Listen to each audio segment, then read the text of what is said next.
Hello lovely ladies and gents, welcome back. My name is Evelyn Wood, and as you may know if you already have been here before, I do a lot of vintage style and I thrift shop a lot.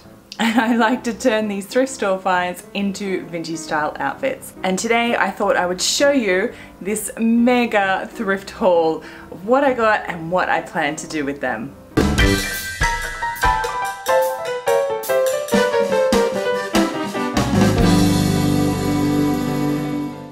So if you are new around here, I like to do vintage thrift store refashions in a series I actually call Thrift to Vintage, where I take modern, unused clothes and I turn them into beautiful vintage style outfits with just a little bit of tweaking here and there and a little fairy dust. It can become something really fantastic.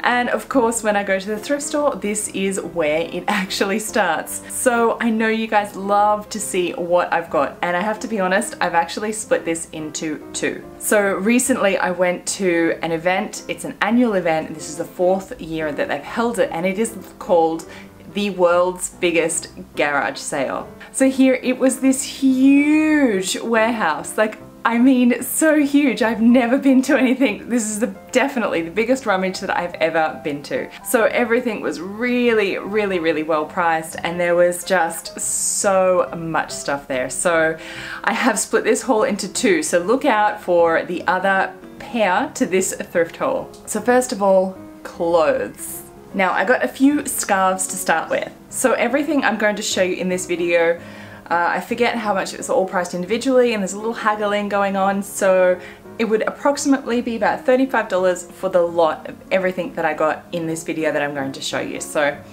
that's that. Now let's start with some scarves. So I got this beautiful long white scarf with fringing down the end. Now this one I plan on, I'm doing a lot of like 20s scarves lately, and I love hanging them, and so that they, you know, droop down the side, and this fringing is wonderful. And then I got this, like, here we are, this beaded shawl. So it has all this beaded fringing on it. I love it.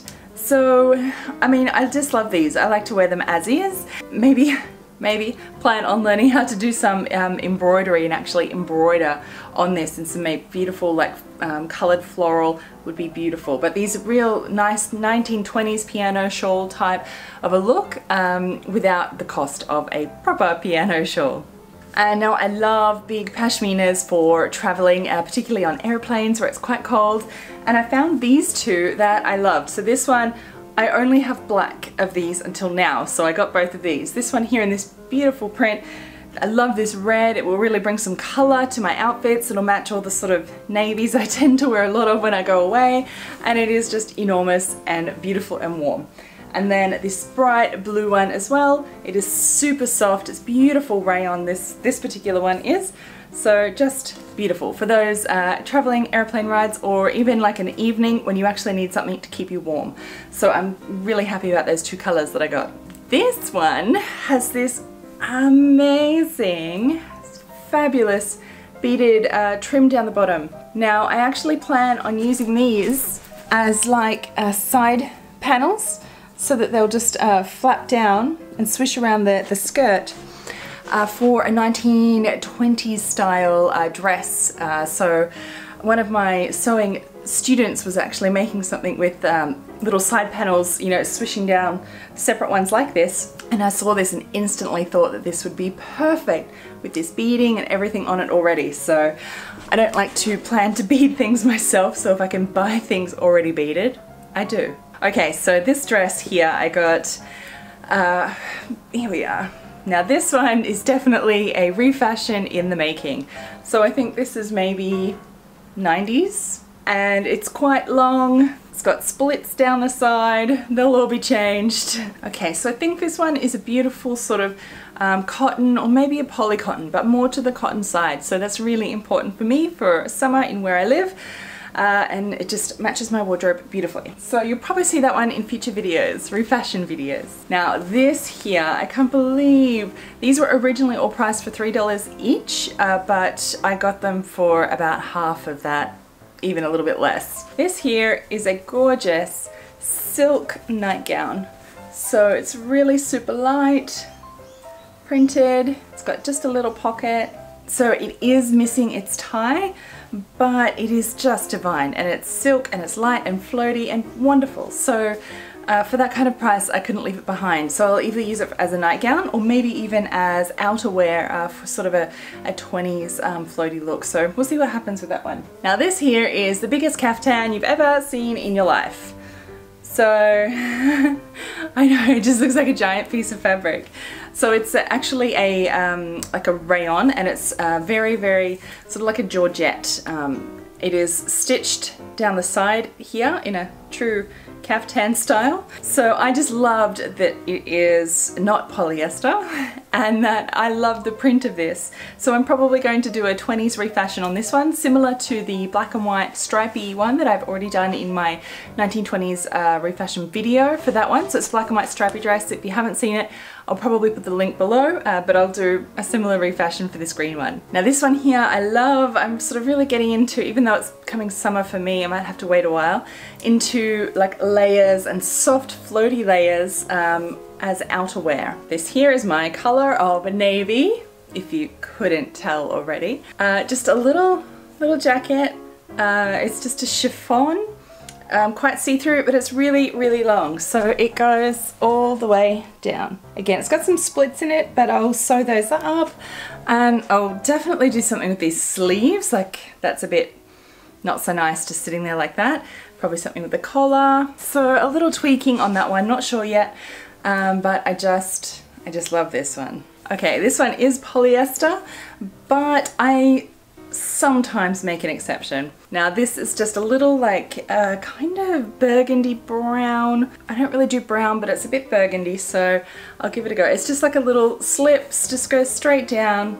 It's got a little splits down the bottom, but I just wanted to use this as an underslip for some 1920s dresses that I think I'm planning on doing in the future. Save me making slip after slip after slip to actually, you know, go under it, and for any sort of see-through numbers, you need another layer underneath. So that's what that one is for. Okay,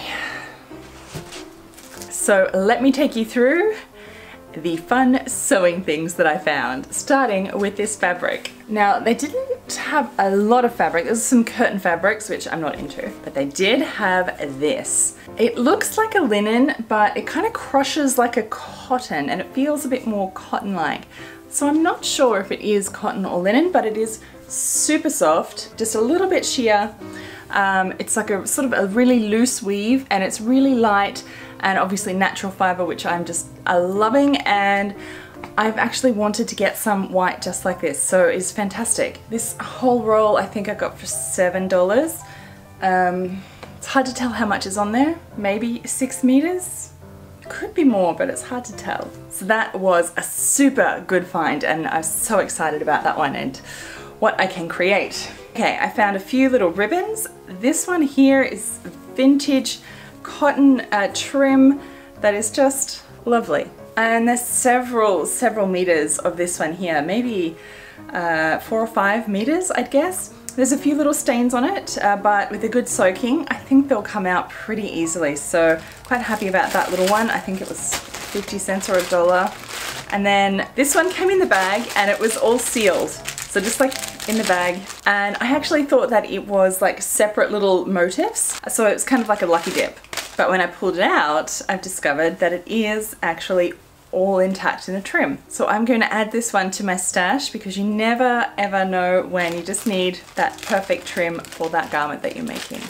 Okay, I found a little roll of cotton tape, which I actually, believe it or not, don't have any white cotton tape. So this was really good. I found some very old tracing paper, dressmakers tracing paper.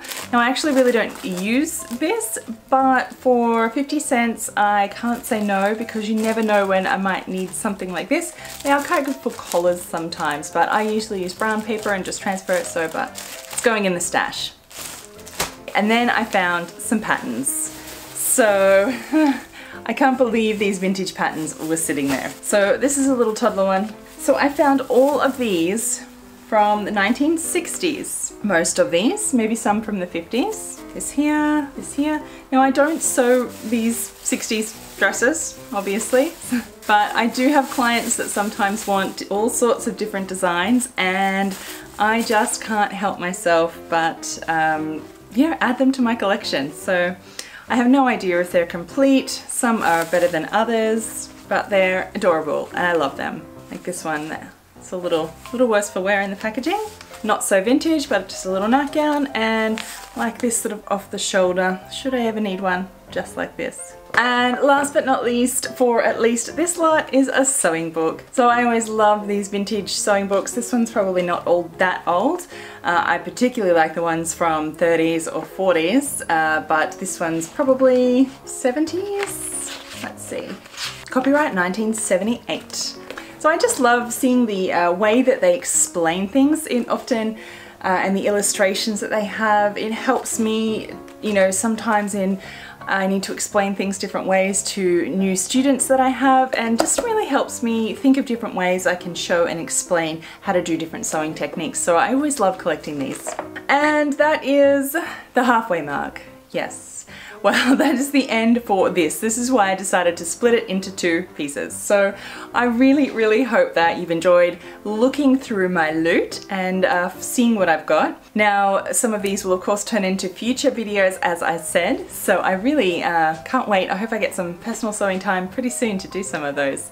Now, if you liked this video, please give me a thumbs up and subscribe so you can make sure that you see all my future videos. Now, do look out for the second part to this one. That'll be coming out very soon if it's not already out now. So thank you so much for watching, and then I'll see you next time in the next video.